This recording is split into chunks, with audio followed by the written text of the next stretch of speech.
It is one of the greatest mysteries of the 20th century. A daring aviator, a flight around the globe, and a sudden disappearance over the vast emptiness of the Pacific Ocean. July 2nd, 1937. The world listens as Amelia Earhart, one of the most celebrated pilots in history, sends her final radio transmissions. Moments later, silence. No wreckage, no survivors, no definitive answers. For nearly a century, her fate has haunted historians, investigators, and dreamers alike. Was it a tragic accident, a navigational error, or something far stranger? Today we journey deep into the mystery of Amelia Earhart's final flight.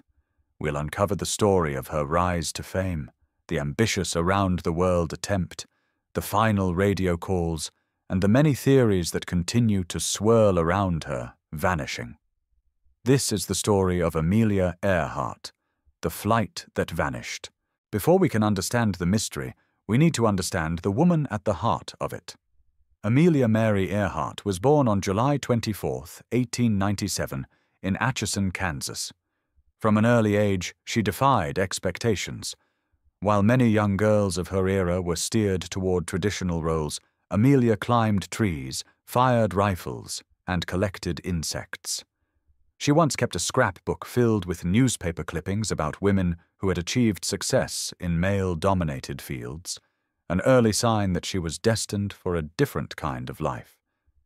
The young Amelia was introduced to aviation in 1920 when she attended an air show in Long Beach, California. For a small fee, she climbed into an airplane for a brief ride. Years later, she would recall that moment with vivid clarity. As soon as we left the ground, I knew I myself had to fly. That spark of inspiration turned into determination, and soon into mastery. To truly appreciate Earhart's achievements, we must place them in the context of the 1920s and 1930s. Aviation was still a young science. Barely 2 decades past the Wright brothers' first flight at Kitty Hawk in 1903. Aircraft were fragile, experimental, and dangerous. Yet aviation had captured the imagination of the world. It was the new frontier, the promise of shrinking distances, connecting continents, and conquering the skies. Charles Lindbergh had electrified the globe in 1927 with his non-stop solo flight across the Atlantic. Newspapers, radio broadcasts, and movie reels turned aviators into heroes, symbols of courage, progress, and modernity. But this was still a man's world. Aviation, like most fields of engineering and exploration, was dominated by men. Amelia Earhart sought to change that. She didn't just want to fly, she wanted to show that women could soar just as high, just as bravely as their male counterparts. In 1928, Amelia's opportunity arrived. A wealthy American woman named Amy Phipps Guest wanted to be the first woman to cross the Atlantic by air. When her family deemed the trip too dangerous, Guest decided to sponsor another woman in her place. Amelia Earhart was chosen, not for her fame, which she did not yet have, but for her demeanor, her competence, and her quiet determination. On June 17, 1928, Earhart joined pilots Wilma Stultz and Lewis Gordon aboard the Fokker F-7 biplane nicknamed Friendship. The flight crossed from Newfoundland to Wales, making Amelia the first woman to cross the Atlantic by air. Although she was not at the controls for most of the journey, the achievement catapulted her to international fame. Newspapers hailed her as Lady Lindy, comparing her to Charles Lindbergh. But Amelia was no mere passenger. She quickly set her sights on piloting her own daring flights. In 1932, she became the first woman to fly solo non-stop across the Atlantic, piloting her Lockheed Vega from Newfoundland to Northern Ireland. That flight was grueling. She battled mechanical failures, icy weather, and exhaustion, but she succeeded. From then on, Earhart was unstoppable. She set records for speed and altitude, promoted aviation as a commercial industry, and even helped establish the 99s, an international organization of women pilots that still exists today. By the mid-1930s, Amelia Earhart was at the height of her fame. But she wasn't content with past victories. She wanted to push the boundaries of what was possible, both for herself and for aviation as a whole. The ultimate challenge, she decided, would be to circumnavigate the globe by air. Flying around the world was a feat of immense difficulty in that era. Aircraft lacked the range and reliability of today's planes, and navigation over oceans remained treacherous. Only one person had successfully flown around the world before Earhart, the Texas pilot Wiley Post, in 1933. But Amelia aimed to do it differently, to fly along the equator, covering the longest possible distance around the planet. The journey would be more than 29,000 miles, crossing vast stretches of ocean, mountains, jungles, and deserts. It was a test of endurance, planning, and skill, and it would cement Amelia Earhart's place in history as one of the greatest aviators of all time. To undertake such a mission, Amelia required a new aircraft. She chose the Lockheed Electra 10E, a twin-engine monoplane with state-of-the-art navigation equipment and extended fuel capacity. The aircraft was funded in part by Purdue University, where Amelia had served as a career counselor and mentor to young women pursuing aviation and engineering. Her team included some of the most skilled minds of the era. George Palmer Putnam, Amelia's husband and business manager, organized the logistics.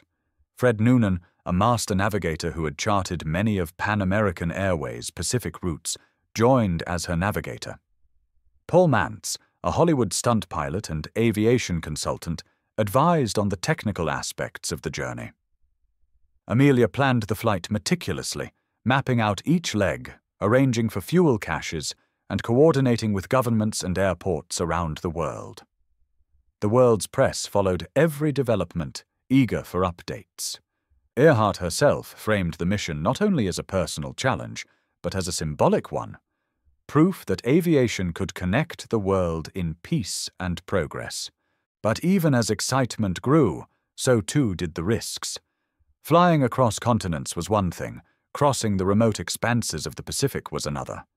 Islands were tiny specks in a vast ocean, and navigational errors could prove fatal. Communications technology of the 1930s was primitive compared to today's standards. A missed signal or a faulty radio could mean disaster. Earhart herself acknowledged the dangers. She wrote in her diary, "One can be sure of nothing except the unexpected." Still she pressed forward. The world watched, and Amelia soared into the skies once again. What followed would become one of the greatest unsolved mysteries in modern history. And so, the stage is set. Amelia Earhart, a trailblazing aviator at the peak of her career, preparing to take on her boldest adventure yet, an equatorial flight around the globe. In our next part, we'll dive into the details of the journey itself, the early legs, the successes, the setbacks, and the ominous approach to the Pacific Ocean, where the story would take its most fateful turn. This is the beginning of a tale that continues to fascinate, to inspire, and to confound us nearly a century later. By early 1937, Amelia Earhart was ready. Her Lockheed Electra 10E gleamed like a silver bird, fitted with additional fuel tanks and fine-tuned for the epic challenge ahead. Newspapers around the world announced her bold plan to circle the globe at the equator, a feat never before accomplished. To many, it was more than an aviation stunt. It was the embodiment of courage, modernity, and humanity's desire to conquer frontiers. But before the final fateful flight began, Earhart's story of circumnavigation took a surprising and complicated path, one that included false starts, accidents, and some of the most critical decisions of her career. Amelia's first attempt to circumnavigate the globe came in March of 1937. The plan was to fly westward, departing from Oakland, California, and crossing the Pacific first. Her crew included her trusted navigator, Fred Noonan, and several others, including Captain Harry Manning, who was skilled in both navigation and radio operations. On March 17, 1937, the Electra lifted off from Oakland and flew to Honolulu, Hawaii. The flight was smooth and successful, and the crew celebrated their first leg with optimism. The next step, however, was daunting. The long haul from Hawaii to Howland Island, a tiny speck in the Pacific Ocean, only 2 miles long. It was precisely the kind of flight that would later become so infamous. But fate intervened early. As the Electra prepared for takeoff from Luke Field in Honolulu, disaster struck. The plane swerved violently on the runway, one landing gear collapsed, and the aircraft skidded to a halt. The Electra was badly damaged. The circumnavigation attempt was over before it had truly begun. The official explanation pointed to mechanical issues, but some eyewitnesses suggested pilot error. Regardless of the cause, the accident was a severe setback. The Electra was shipped back to California for repairs, and Amelia had time to reconsider her strategy. Undeterred, Earhart regrouped. The Electra was restored, strengthened, and equipped with additional features to support the journey. This time, Amelia decided to reverse her route. Instead of heading westward across the Pacific first, she would fly eastward, taking advantage of more favorable seasonal weather conditions. It was a bold adjustment. The new plan would carry her across the Americas, Africa, Asia, and ultimately the Pacific, saving the most dangerous stretch for last. By June of 1937, everything was ready. On June 1st, Amelia Earhart and Fred Noonan took off from Miami, Florida, to begin the world flight attempt that would become legendary. Before diving into the journey itself, it is essential to understand the man who shared the cockpit during those final weeks. Fred Noonan. Born in Chicago in 1893, Noonan had made a name for himself as a master navigator. He had spent years charting courses for Pan American Airways across the Pacific, helping establish routes to places like Manila, Hong Kong, and Guam. His expertise in celestial navigation, the use of stars, the sun, and mathematical calculations to determine position, was unrivaled. But Fred was also a man in transition. By 1937, he had left Pan Am and was exploring new opportunities, both in aviation and in his personal life. Joining Earhart's journey was not just about adventure, it was about professional pride, and perhaps one last great accomplishment to define his career. Noonan and Earhart were an unusual but effective pair. Amelia brought charisma, courage, and piloting skill. Fred brought precision, maps, and the mathematics of the stars. Together, they represented the cutting edge of 1930s aviation. The world watched as Amelia and Fred began their odyssey. Their path would cover some 30,000 miles, with more than 20 planned stops along the way. June 1st, 1937, Miami, Florida, the official start of the circumnavigation. Newspapers captured images of Amelia smiling beside her Electra, confident and determined. June 2nd through 8th, South America. The pair flew down the eastern coast, touching down in Puerto Rico, then Venezuela, Suriname, and Brazil. In Natal, Brazil, they prepared for one of the longer jumps, crossing the Atlantic. June 7th to 8th, Atlantic crossing. From Natal to Dakar, Senegal, a 1,900-mile flight over open ocean. The Electra performed flawlessly. It was a triumphant moment, echoing Earhart's earlier Atlantic feats. Mid-June, Africa and Middle East. The flight continued across West Africa, skimming over the deserts of Sudan and landing in Karachi, then still part of British India. Crowds gathered at every stop, fascinated by the sight of the famous Aviator and her sleek aircraft. Late June, Southeast Asia, from India to Singapore, then across the Dutch East Indies. Amelia marveled at the landscapes below. Dense jungles, winding rivers, and volcanic mountains. At each stop, Amelia documented her impressions. She wrote articles, sent dispatches, and posed for photographs.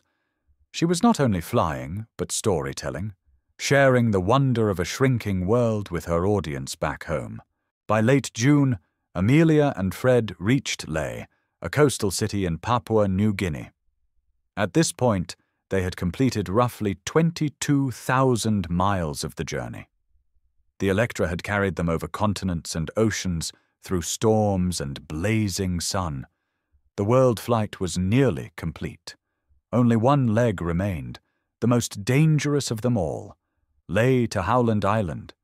This stretch was a staggering 2,556 miles of empty Pacific Ocean, with no landmarks, no cities, and only one speck of land to aim for. Howland, a coral atoll less than 2 miles wide. To aid the flight, the U.S. Coast Guard stationed the cutter Itasca near Howland. The ship's radio operators would guide Earhart toward the island and provide bearings as needed. Fuel caches and supplies were prepared. It was a meticulous plan, but the margin for error was razor-thin. The success of this final leg rested on 2 factors: navigation and communication. Fred Noonan's celestial navigation skills would be tested to their absolute limits. Over vast oceans, without visible land, he relied on the sun, stars, and a sextant to determine position. Any miscalculation of time, angle, or distance could throw them hundreds of miles off course. Meanwhile, radio communication was supposed to be their lifeline. The Electra was equipped with a radio capable of sending and receiving signals, but the equipment was notoriously finicky. Differences in frequency, weather interference, and limited range meant that transmissions were often patchy at best. The Coast Guard's Itasca was prepared to maintain contact, but coordination between ship and plane was far from perfect. These vulnerabilities, navigation and communication, would soon become central to the unfolding mystery. On July 1st, 1937, Amelia Earhart and Fred Noonan prepared for takeoff from Lae. Mechanics checked the Electra one final time. Fuel tanks were filled to capacity. Charts were studied. Earhart's notes from this period reflect both determination and fatigue. The long journey had taken its toll, and the pressure of the final leg weighed heavily on the crew. At dawn on July 2nd, the silver Electra rolled down the grass runway at Lae and lifted into the sky. Witnesses watched as it disappeared eastward toward the endless Pacific.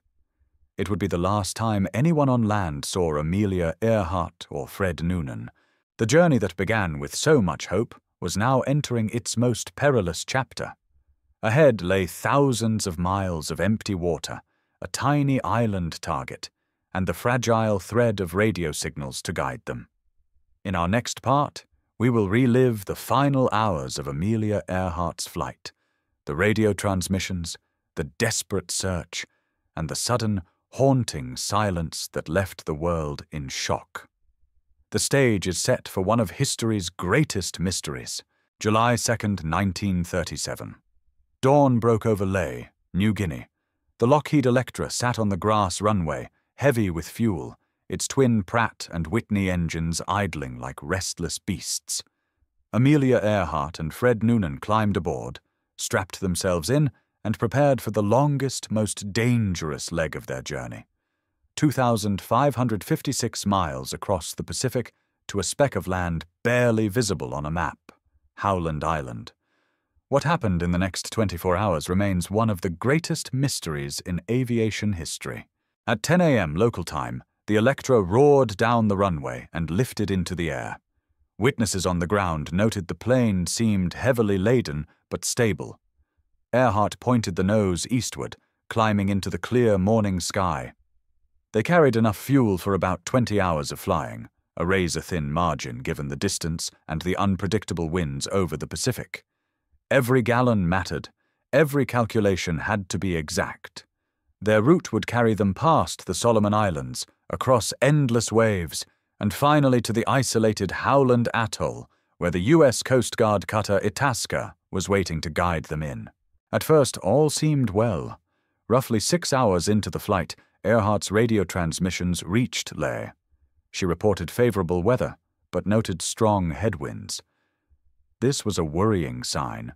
Strong winds could slow the Electra's progress and eat into their fuel reserves. As the hours passed, the Electra drew closer to Howland, but communication grew patchy. Radio contact with Lai faded, and the crew relied increasingly on Itasca. On the cutter, radio operators were at their stations, listening intently. The ship's engines rumbled, its antenna arrays reaching into the sky, waiting for Amelia's voice. By dawn of July 2nd in Howland's time zone, the Electra should have been nearing its destination. The Pacific was vast and silent, broken only by the crackle of static on the radios aboard Itasca. Then, at 7:42 a.m., they heard her. Amelia's voice came through the static, calm but urgent. "We must be on you but cannot see you. Gas is running low." The word sent shockwaves through the control room.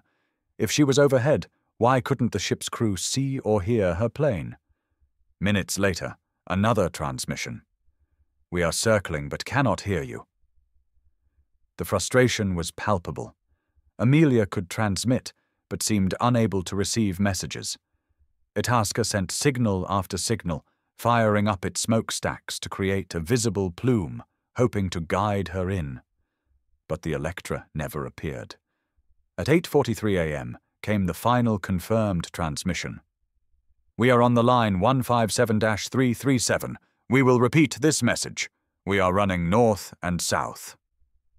And then, silence. The failure of radio communication was one of the most baffling aspects of the disappearance. Why could Amelia transmit but not receive? Investigations later revealed that her aircraft's radio system was complex and temperamental. The receiving antenna beneath the Electra may have been removed earlier in the journey to save weight, or had broken off during takeoff. If so, Amelia would have been effectively deaf in the cockpit, sending her voice into the void, but unable to hear the guidance that could have saved her. Meanwhile, Fred Noonan was trying desperately to fix their position. His celestial navigation worked best at night with clear skies, but dawn over the Pacific was cloudy. Landfall was elusive. And Howland Island, 2 miles long, 1 mile wide, was a nearly impossible target in the immensity of the ocean. By mid-morning on July 2nd, Earhart and Noonan should have been descending toward Howland. Instead, they vanished. No plane appeared on the horizon. No engine noise broke the waves. The sky remained empty. Somewhere, out there beyond the line of sight, the Electra was running out of fuel. Its engines sputtered. And then, in one of history's most haunting moments, Amelia Earhart and Fred Noonan disappeared forever into the Pacific. The U.S. government responded with urgency. President Franklin D. Roosevelt authorized the most extensive search ever mounted at the time. The Navy dispatched battleships, aircraft carriers, and submarines. The Coast Guard scoured the seas. Aircraft flew grid patterns, searching for any sign of wreckage, oil slicks, or life rafts. For 16 days, the search continued. Thousands of square miles of ocean were combed. Radio operators around the Pacific reported hearing faint, garbled signals, voices they believed might be Amelia, transmitting weakly from a downed aircraft. Some signals were dismissed as hoaxes, others as misinterpretations. But the tantalizing possibility lingered. Had she landed somewhere, still alive, still calling for help? In the end, no trace of the Electra was found. The Navy officially concluded that Amelia and Fred had likely run out of fuel and ditched into the sea near Howland Island. The ocean floor swallowed the evidence, and with it, certainty. Almost immediately, alternative theories emerged. Some believed the Electra had crashed and sunk. Others speculated she had landed on a nearby island, perhaps Gardner Island, now Nikumaroro, and perished as a castaway. Still others suggested darker possibilities, that she had been captured by the Japanese, or even that her disappearance was part of a covert U.S. intelligence mission gone wrong. The absence of wreckage, the incomplete radio logs, and the sheer vastness of the Pacific gave fuel to endless speculation. Back home, the world reeled. Amelia Earhart was not just a pilot. She was a cultural icon, a symbol of progress and hope. Newspapers blared the headlines, Earhart missing, Ocean search underway. World holds breath. George Palmer Putnam, Amelia's husband, refused to give up hope. He urged the government to extend the search, funded private expeditions, and held fast to the possibility that she might be found. But as weeks turned to months, the reality became inescapable. On January 5, 1939, Amelia Earhart was officially declared legally dead. She was 41 years old. In the span of a single morning, the world lost one of its most daring explorers. The Lockheed Electra, Amelia Earhart, and Fred Noonan had simply vanished, leaving behind one of history's greatest unsolved mysteries. But the story did not end with their disappearance. In fact, it was only the beginning. In our next part, we'll explore the aftermath, the official investigations, the competing theories, and the decades of searches that have tried and failed to uncover the truth. When the radio fell silent on July 2, 1937, and the Lockheed Electra failed to arrive at Howland Island, the world entered a new chapter of uncertainty. In the immediate aftermath, grief, confusion, and determination collided. Governments, explorers, scientists, and even conspiracy theorists began searching not just for a missing plane, but for answers. Amelia Earhart's disappearance was more than an aviation accident. It became a riddle that demanded solving, a puzzle whose pieces lay scattered across the Pacific Ocean and the human imagination. The first and most authoritative investigation came from the U.S. Navy and Coast Guard. The Itasca had logged every message from Earhart and documented its own attempts to communicate with her. The official conclusion, based on those logs and the timeline of her fuel reserves, was straightforward. Earhart and Noonan had run out of fuel, crashed into the sea near Howland Island, and sank quickly in deep water. But straightforward did not satisfy the public imagination. The problem was simple. No wreckage had been found. No floating debris, no oil slick, no life rafts. Nothing. For an aviator of such prominence, that void was unacceptable. People wanted certainty, and when certainty was denied, speculation rushed in to fill the gap. The most widely accepted explanation is known as the crash and sink theory. According to this view, Earhart simply missed Howland Island, flew until her fuel tanks ran dry, and ditched into the sea. The Pacific in that region is thousands of feet deep, with shifting currents that could carry wreckage far from the original site. Even in modern times, with sonar and deep-sea submersibles, locating a small aircraft under such conditions would be extraordinarily difficult. Supporters of this theory point to her final transmission about being on the line 157-337, a navigational line Noonan would have used to search for Howland. Flying north-south along that line, they likely passed near Howland but never spotted it. With fuel running out, the ocean became their only option. This theory is grim but plausible, and it remains the official explanation. Yet others were not convinced. One of the most persistent alternative theories is known as the Nikumaroro hypothesis. Gardner Island, now called Nikumaroro, lies about 350 miles southeast of Howland. Some researchers believe that Earhart and Noonan, unable to find Howland, turned toward the island and managed to land on its coral reef. Evidence for this theory is tantalizing but inconclusive. In 1940, a British colonial officer discovered skeletal remains, a woman's shoe, and other items on the island. The bones were examined by a doctor at the time, who concluded they belonged to a stocky male. Decades later, forensic re-evaluations suggested the bones might actually have been female, consistent with Earhart. Unfortunately, the bones were lost, leaving only measurements behind. Expeditions by the International Group for Historic Aircraft Recovery, TIGHA, in the late 20th and early 21st centuries, uncovered additional clues: fragments of aluminum that might match the Electra, remnants of a woman's cosmetic container, and reports of faint distress calls heard in the days after Earhart's disappearance, possibly originating from Nikumaroro. Critics argue the evidence is circumstantial. Yet the possibility that Earhart survived for days or weeks as a castaway on a remote atoll adds a haunting dimension to the mystery. Another widely circulated theory suggests that Earhart and Noonan were captured by the Japanese. In 1937, Japan was expanding its empire across the Pacific, and tensions with the United States were escalating. Some speculate that Earhart strayed into Japanese-held territory, was forced down, and taken prisoner. Over the decades, stories emerged.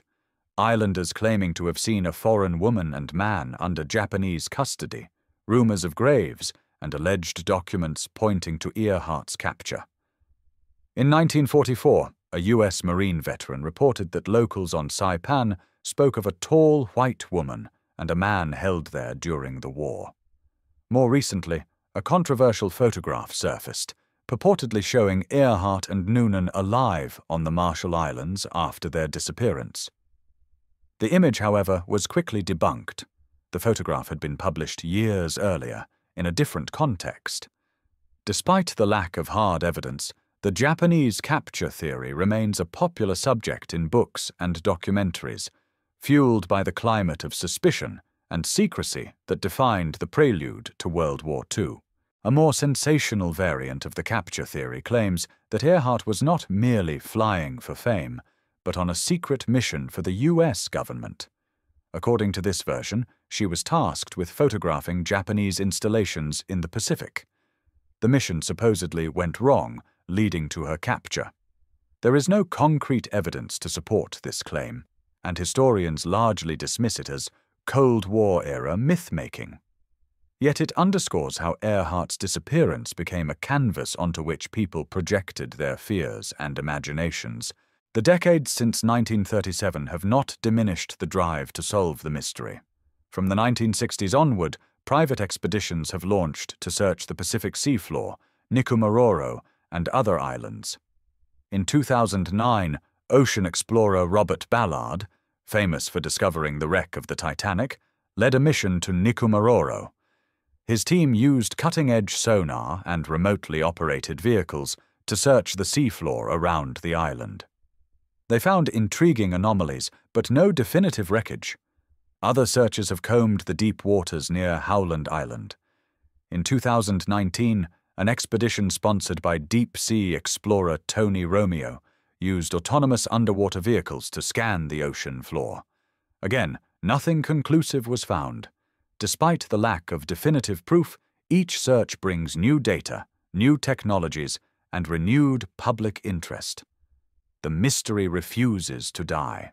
Beyond the theories and searches, the disappearance of Amelia Earhart carried profound cultural weight. For millions, it was not just the loss of an aviator, but the loss of a symbol of courage and possibility.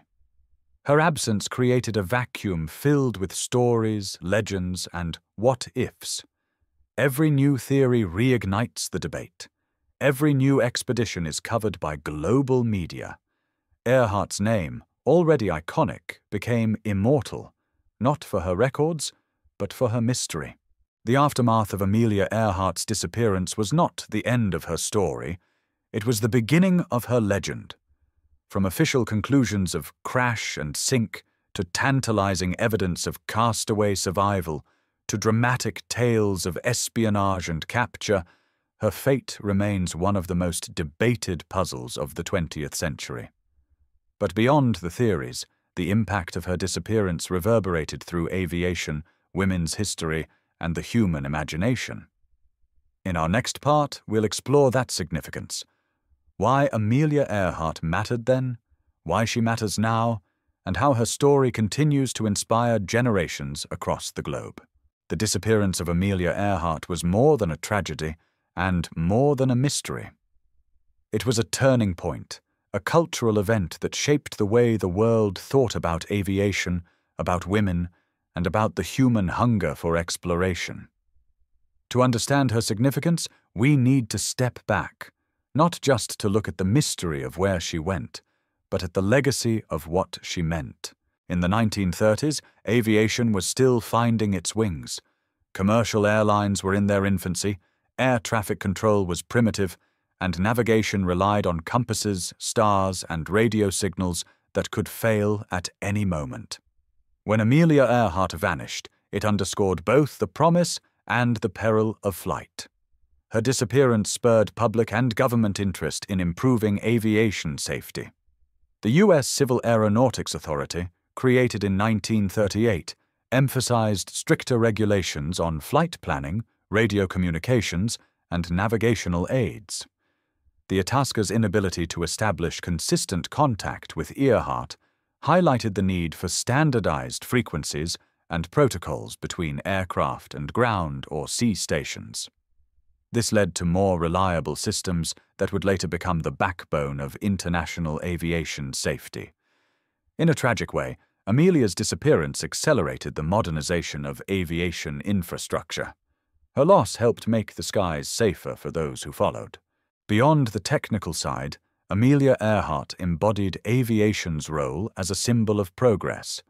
In the 1920s and 1930s, airplanes were not merely machines, they were the embodiment of the future.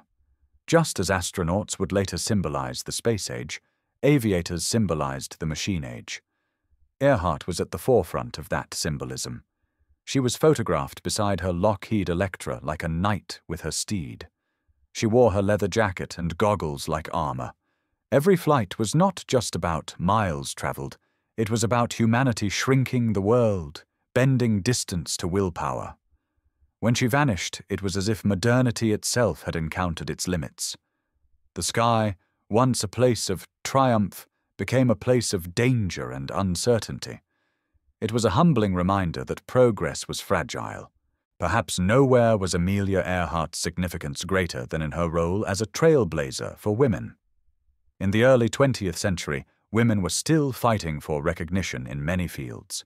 Earhart was part of a generation that refused to accept limitations. She was not just a female pilot. She was a pilot, period, competing with and often surpassing men in daring and skill. Her solo Atlantic flight in 1932 was not only a technical feat, it was a cultural milestone. Newspapers emphasized her courage, describing her as a woman who could equal Charles Lindbergh. She gave lectures encouraging women to enter aviation and engineering. At Purdue University, where she worked as a career counselor, she urged female students to pursue fields beyond traditional expectations. Amelia herself once said, "Women must try to do things as men have tried. When they fail, their failure must be but a challenge to others." Her disappearance, far from erasing that message, amplified it. She became a martyr of possibility, a woman who dared the impossible and, in daring, gave courage to others.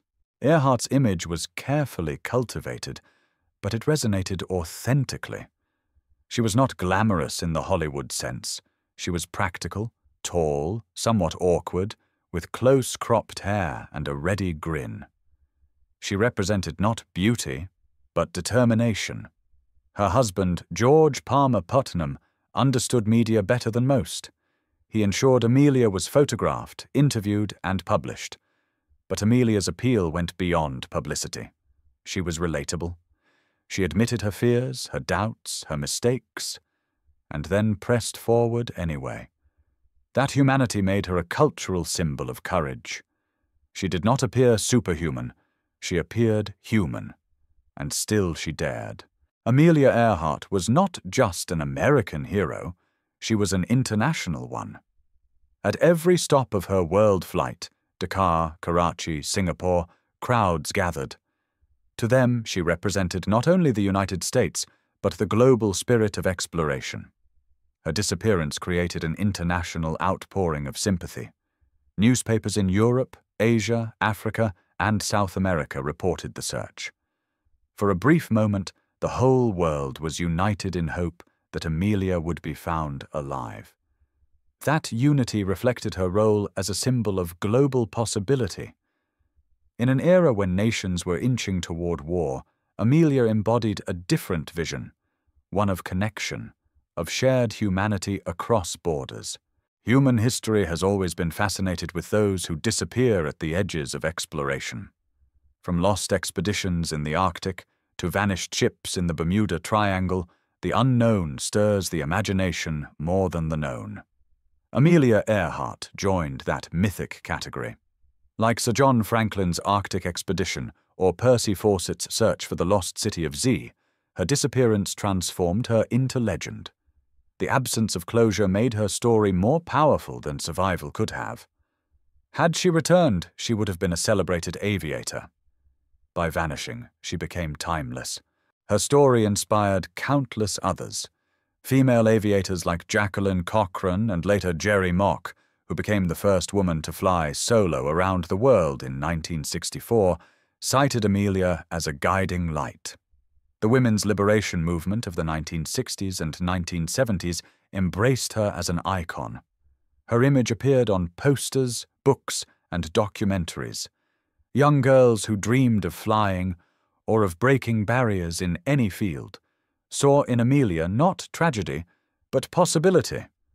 Even today, her name is invoked whenever a woman enters a field traditionally dominated by men: astronauts, scientists, military leaders. NASA has named spacecraft after her, and countless scholarships, schools, and organizations bear her name. Part of her lasting significance comes not only from her achievements, but from the mystery itself. Human beings are drawn to unanswered questions. The very fact that no wreckage has been found gives her story an eternal edge of suspense. That mystery keeps her in the public imagination. Each new expedition, each new theory reignites her relevance. Unlike some historical figures whose legacies fade, Earhart's continues to grow precisely because the story remains unfinished. Amelia Earhart's disappearance was not merely the loss of a plane. It was the transformation of a person into a symbol, of courage, of progress, of women's equality, and of the eternal human hunger to explore. Her significance lies not only in what she accomplished, but in how her life and loss reshaped aviation, culture, and imagination itself. In our final part, we will explore her legacy, how Amelia Earhart's story has been remembered, retold, and reimagined, and why nearly 90 years later, her name still carries the power to inspire and to haunt. It has been more than 8 decades since Amelia Earhart and Fred Noonan vanished into the Pacific skies, and yet their story has never truly left us. Each generation rediscovers it, retells it, and reinterprets it. Why? Because Amelia Earhart's legacy is more than aviation history. It is the embodiment of something deeper, the eternal pull of mystery, courage, and the human desire to push beyond the horizon. In the years after her disappearance, tributes poured in. Towns and schools were named after her. Statues were erected. In 1963, the U.S. Navy named a troop transport ship the USS Earhart. In 1967, the 99s, an international organization of women pilots that Amelia had helped found, erected a bronze statue of her at Purdue University, her academic home. Airports across the United States bear her name: Amelia Earhart Airport in Kansas, Earhart Field in California. Even minor planets and lunar craters have been named in her honor. Each of these memorials serves as a reminder, not of how she died, but of how she lived. For pilots, Earhart's name represents the spirit of perseverance. She flew at a time when planes were fragile, maps incomplete, and navigation imprecise. Modern aviators fly with GPS, radar, and satellites, technologies whose necessity was underscored by the tragedies of the early pioneers. In the U.S. Air Force and Navy, her name is invoked in training programs as an example of daring tempered with discipline. Among commercial pilots, especially women, Amelia remains a guiding star, a reminder that the cockpit is not defined by gender, but by skill. Her story also influenced the global expansion of commercial flight. By attempting to fly around the world along an equatorial route, she symbolized the possibility of international air travel. The airlines that now link continents with routine ease trace their roots back to her generation's courage. For women, Amelia Earhart has become an icon beyond aviation. She symbolizes independence, resilience, and the refusal to accept limits. Her face appeared on US postage stamps, her story in children's books, her likeness in murals and films. In classrooms across America and around the world, she is taught not only as a pilot, but as a feminist pioneer. She was ahead of her time, both in her actions and her philosophy. She married George Putnam in 1931, but wrote into their prenuptial agreement that she would not be bound by conventional expectations of marriage. She referred to it as a partnership rather than a surrender of independence. For the 1930s, this was radical. In an era when many women were confined to domestic roles, Amelia dared to step into the cockpit and redefine what was possible. That example resonates as much today as it did then.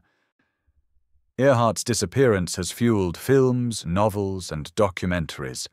From 1943's Flight for Freedom, loosely inspired by her story, to recent films like Amelia, 2009, starring Hilary Swank, Hollywood has revisited her life again and again.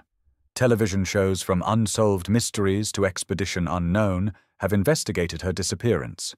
Bookshelves are filled with biographies, research volumes, and speculative theories. Even science fiction has claimed her. Episodes of Star Trek, Voyager, and Doctor Who imagine Earhart alive in distant futures or alternate realities. She is not just a historical figure. She has become a mythic character, a story vessel adaptable to every genre.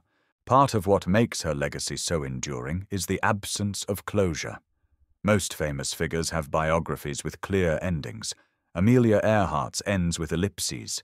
Every new search expedition rekindles global interest. A sonar blip on the ocean floor. A fragment of aluminum on a Pacific atoll. A report of bones misidentified decades ago. Each clue, however small, brings headlines. Amelia found, only to leave the answer tantalizingly out of reach.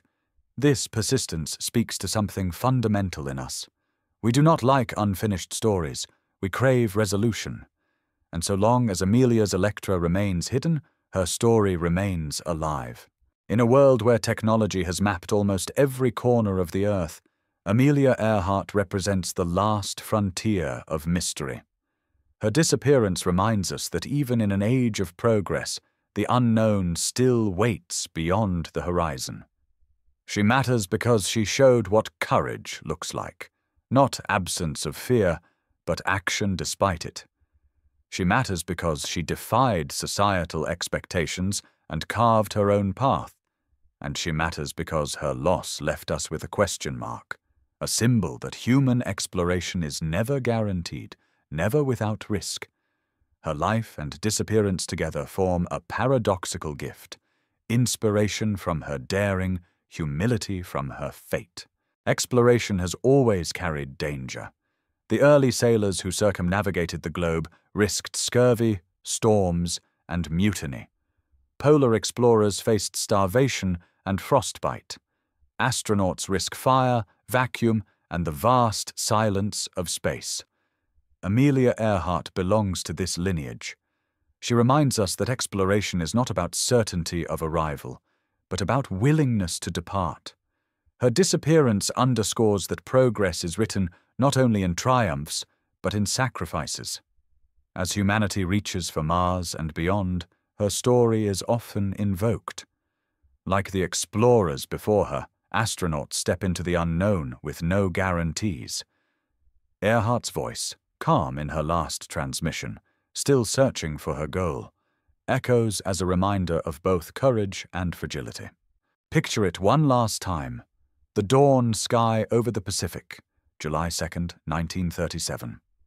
A silver plane cutting across the horizon, a pilot at the controls, her navigator by her side.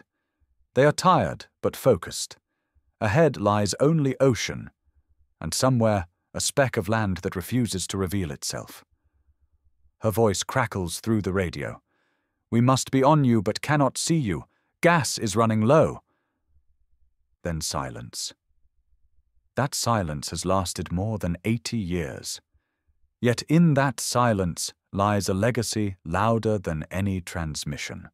A legacy of daring, of boundary breaking, of the eternal human drive to fly farther, higher, braver.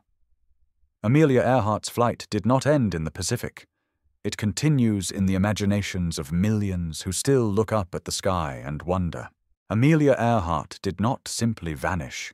She became eternal, her name etched into history, her story woven into legend, her courage a beacon that still lights the path for explorers of every kind. She set out to circle the globe. In the end, she circled the world in a different way, through memory, myth, and the enduring power of her story. And so, the mystery remains. Not a tragedy alone, but a legacy. A reminder that to dare the impossible is to leave behind a mark that even time cannot erase. This is Amelia Earhart. This is the flight that vanished.